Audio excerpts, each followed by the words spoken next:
Hello YouTubers, this is Latricia Spagna coming back to you with an update on my Lhasa Apso puppies. Haven't shared from them in a while. Been busy, guys. School is back in session. I am back in the classroom, been up to my eyeballs, and the babies are growing and growing and growing. So these are what is left of my last two litters. We have John Boy right here. He's my male, slightly larger than his sister, much bigger. They're actually from a different litter. John Boy is 14 weeks old. He's trying to escape my video, but I closed the doggy door. See, I'm getting a little smarter. I closed it before I started. So he's stuck out here with me until we are done. And his sister, Rapunzel, she's from my Disney litter. She's a little bit older. She's 16 weeks old. John Boy is left over from my Walton's litter, so he's 14 weeks old, and they are both Lhasa Apso puppies, purebred Lhasa Apso. There's John Boy, and here is his sister, Hostel sister, Rapunzel. Get an extreme close-up so you can see her. They're both beautiful, and it's amazing that they look so much alike because they're from different litters, but they are very similar in coloring, big time. Same father. All of my puppies are from Romeo. Mothers are different, but fathers are the same. So many of you have asked me, are these purebred Lhasa Apso pups? Yes, they are. And I keep hearing, well, they look different, and they do, and there's a reason for that. So in order for me to explain it, you have to hang tight with me while we do a brief history lesson. Baby sister, you got me walking in circles. You got me walking in circles. There you go. There's a brief history lesson in order for you to understand why they do not have the traditional long-haired Lhasa Apso look. Those of you who are in love with the breed know already that the Tibetan monks had Lhasa Apso puppies. What you might not know, what might come as a surprise to you, it came as a surprise to me, is that they created the Lhasa Apso breed. So they experimented with breeds. They started out with Tibetan Terriers and Tibetan Spaniels, and they bred them together because they wanted a new look. So they took those two, they bred them together, and then they looked through the puppies. And the puppies that had the look they wanted, the longer hair everywhere, on their body, on their face, on their legs, they pulled those puppies out of the litter, and they reinforced that look by taking puppies from another litter that they had also bred with Spaniels and Tibetan Terriers. Sorry, it's windy out here, guys. With Spaniels and Terriers, they pulled out all the pups that had the looks they wanted, and then they bred those pups together. Not from the same litter, obviously, because that's too close of a match, but from other litters that they had put together. They took those pups and they bred them together to get new pups. And of course, those pups had even longer hair than their parents. And they just kept doing that, breeding the pups, reinforcing the look, until the Lhasa Apso breed got stronger and stronger and stronger.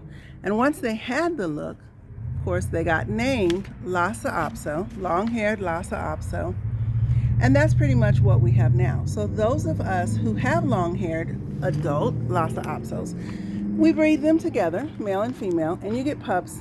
And almost always, all the pups are long-haired Lhasas. But the Tibetan Terrier and Tibetan Spaniel genes are still in there. So the genes are still in there, guys. They're just further down the line. So those of us who have been breeding a while, once you breed over and over and over a period of years, eventually you will get one or two puppies in your litter that look different than the others, right? It's still a Lhasa Apso litter. They're laying right there alongside the rest of the pups, and they all look pretty much the same until they're about 7 or 8 weeks old. At that time, the puppies that have the traditional look will start spouting the longer hair. Their face will get more furry, their legs will get more furry, their body will get more furry on their back, on their tummies. But the ones that are short-haired Lhasas, like Rapunzel and her brother, half-brother over there, John Boy, they are the short-haired Lhasas. So when their siblings, when their other pups in the litter start growing, lots of hair, they don't. They stand out. So if you look closely at them, they don't have a lot of hair on their face, right? His face is pretty smooth. So is hers, right? Now, they look like what you would find if you took a long-haired Lhasa and you shaved them down. If you shaved their face, they would look a lot like this. But they're short everywhere. Their body, their back, their tummies, their legs. Some people really, really prefer this because you don't have to groom them as much. You don't have to deal with all the long hair. The long hair is beautiful, don't get me wrong, but it requires more care. It requires more grooming. And with the short-haired Lhasas, you really don't have to do that. This is pretty much it for them. Their hair isn't going to get longer, not much longer. They're never going to become the poofy cotton balls, but still extremely beautiful. So if you look at Princess Rapunzel here, hi baby, how's my girl?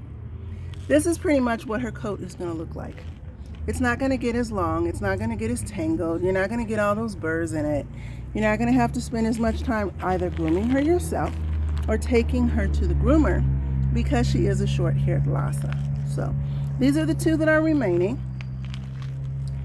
Are they purebred Lhasas? They're as purebred as it gets. You have to keep in mind, Lhasa, even though we say purebred Lhasas, they're not really a purebred breed. None of them. They are a created breed. So all of them have some Tibetan Terrier and Tibetan Spaniel in them. But the parents of both of these little ones are purebred Lhasas. And if you were to do a genetic test on these, they would come out as Lhasas too, purebred Lhasas. They just have shorter hair, is the only real genetic difference. So they are available for purchase, rehoming. Rapunzel again, this one here, she's 16 weeks. And her brother, who is still trying to ditch me by going in the doggy door, he is 14 weeks. So they're both old enough to be picked up and moved to a new home. They've had all their shots through 12 weeks. They won't need any more shots, rabies shots and the like, until they get a little older. I have doggy doors for mine. Many of you want to know, are they potty trained? They are potty trained on the doggy doors. They know to come in and out if they have to go potty. Inside I have puppy pads. Do I take them for walks? No, they're too little in my opinion. They haven't had their full set of shots for being puppies. They won't have all of those shots until they're like 9 months to a year. I don't take my pups out before then. I don't want to take them for walks. I don't want them to catch whatever any of the other dogs in the neighborhood have. I keep them inside. If you're going to be taking them for walks, then you're going to have to train them to go to the door and bark and all of that.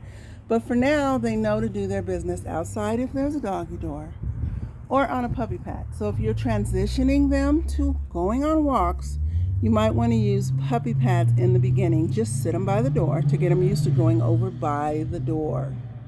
And lots of treats to reinforce. See, he wants to go back inside. And I won't let him yet. I'll let him in when we are done. So, treats to reinforce and help them learn to do the walks, do your business outside instead of inside. But for now, they're just hanging out in the yard. Those of you that have watched my video, on the other side of this wall, when they go through their doggy door, that's my doggy room. That's their own room. Yes, my dogs are spoiled. They have their own room. This is where the babies are born. This is where the mommies hang out while they're waiting to go into labor. And it's where the puppies hang out until they are sold. So when the weather's weird, we're inside. When the weather's beautiful, we're outside. This whole area is enclosed, so they are safe. I don't have to worry about them getting out. They can't get out, and nobody can get in. We got locks. Keep strange folks out of the yard. If you are interested in one of my Lhasa Apso babies, go ahead and hit me up in the comments section. I'll send you to my ad so you can get more information. If you know anyone that wants a Lhasa Apso baby, particularly a short-haired Lhasa Apso, then go ahead and share this video. If you enjoyed watching about my Lhasa Apso babies and you'd like to see more videos, go ahead and like as well as subscribe. Remember to hit the notification bell. If you hit the bell, then you'll automatically be notified whenever new videos are uploaded. Some of you have asked me about the personalities for my dogs. You can pretty much see their personalities here. They're chill. They're pretty much relaxed. They're used to being outside. They're comfortable outside. They're comfortable inside. They are not high maintenance dogs. They're not bouncy, bouncy, all over the place kind of dogs. She is more cuddly, she being Rapunzel, this one here. She's more cuddly than her brother over there. He likes to get down and explore. He's not as much of a people person, more self-contained than she is. If you notice, even here in the video, I'm right here. There's my feet and my legs in the video. She's staying pretty close to where I am. She'll stray and then she comes back. He, on the other hand, is perfectly comfortable being way over there. And if I get up and go over there, he'll move, because he kind of likes to keep to himself. He doesn't really want me right underfoot, right? She's much more friendly and interactive than he is. He tolerates me. See, there he goes. He's like, bye. But she loves me. Look at that. Look at that. If you're looking for a lap dog, if you want one to stay with you, she's your best bet. He is more comfortable on his own. So if you want a dog who'll go and lay down, go sit on your cushion, go lay in your bed, leave me alone, I'm watching TV, then he's the best bet for you. He being John Boy. John Boy is much more to himself. Rapunzel is much more in your face, which is hilarious because they've been raised together. They're only 2 weeks apart in age, and I've pretty much been raising both of them. But their response to me is very, very, very different. She comes closer, and he goes away. So keep that in mind too when you're choosing a dog. You want a certain personality, and if that's not what you see, then you want to keep looking. All right, so we're going to say bye-byes now. Bye-bye to John Boy. Bye, John Boy. She has found something to chew on. Give me that. Thank you. Bye-bye, Rapunzel. See you later, alligator. Thanks for stopping by, guys, and checking in on me and my puppies. Ciao.